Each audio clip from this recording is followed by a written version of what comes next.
Les gars, le Barça, ils ont pas perdu de temps. Ce matin, on vous disait qu'ils allaient changer la communication de Yamal. Aujourd'hui même, ils devaient faire un live avec Amine. Il y a un teaser qui était sorti hier ou avant-hier, je sais plus.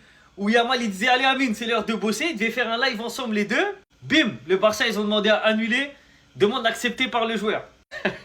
Ils ont tellement plus confiance en Yamal qu'il a plus le droit de faire des lives. Parce qu'en live, il dit trop de dingueries. Parce que l'autre fois, faut pas oublier, c'était dans un live de la Kings League.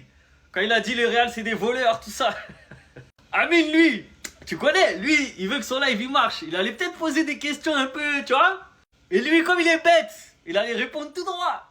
Donc le Barça, ils se sont dit finalement, c'est mieux, il n'y a pas de live. On annule tout. Je pense que là, dorénavant, toutes les interviews de Lamine Yamal, les journalistes ou les médias qui vont vouloir l'interviewer, ils vont devoir montrer la liste des questions.